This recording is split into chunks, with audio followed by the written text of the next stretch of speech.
What are your takeaways from the Colorado-Utah trip? What wasn't able to happen up there?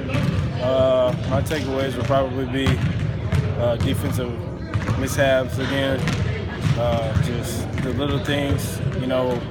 We were able to get back in the game, the Colorado game. Carter shooting the ball, Lee shooting the ball well, but we just didn't have that toughness to finish out the Colorado game. Utah game, we just had too many mistakes. I think we were gassed out. We didn't have the energy that we needed to have to win that game, and they played well on both sides of the floor. So. I know you guys have struggled to score when you're not getting defensive stops and not able to run and shoot the three. Do you guys have to adjust to be able to score in more of a half-court offense when you're not getting stops and still need to keep points up? I think it's just a motivation to start getting stops when we're not scoring, because most of our offense comes from our defense, and so when we're not scoring in transition, it's hard for us to score in the half court. So the adjustment is to just buckle down on D and get running that way. What's it going to be like going back? I mean, third time now going back to Seattle, going home is kind of close to Fedway, and kind of left all the way. Yeah. What's it like going back? You got any special plans? Family members coming? My mom, my dad, my aunties, uncles coming to the game. I don't really got any plans. My plan is for us to go down and get a win, beat these guys, get our revenge from a couple weeks ago. It's always good coming back home just because I get to see my family and play in front of, I have friends that go to UW, and so it's pretty fun to just go back and play over there. Yeah. What's the rivalry like in Alaska Airlines Center?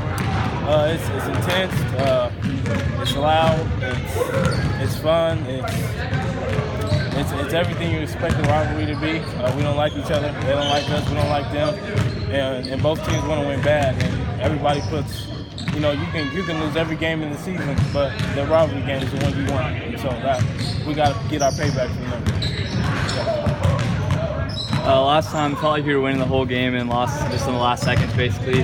How do you plan on closing out this game, or just differently from last game? I think one of the big areas that we messed up on was turnovers.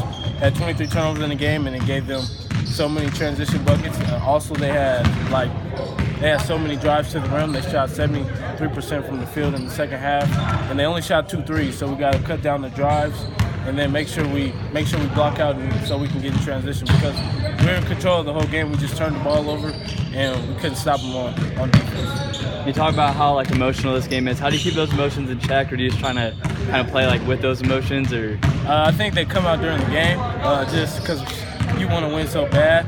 But before the game, you want to make sure you keep your emotions in check, just so you're not too riled up, too hyped up. Make sure you stay calm.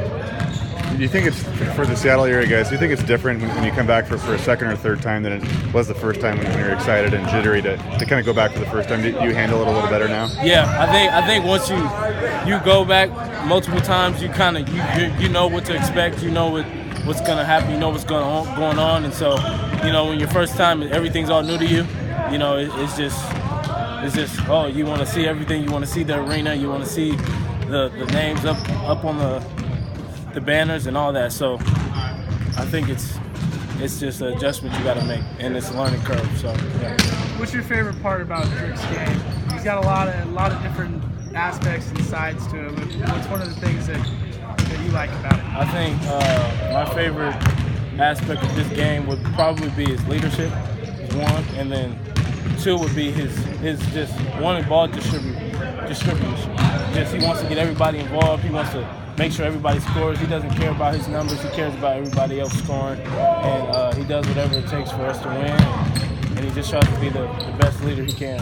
And I appreciate it. Not a knock on anybody from last year, but is that something that you guys might have been missing? Yeah, I think so. Just because, Josh and I, they were so used to losing seasons, and they didn't really know the right way how to lead. And Dirk's been to the tournament. He's won conference championships, so he knows how it's done. And so that's why he's a big aspect of our team.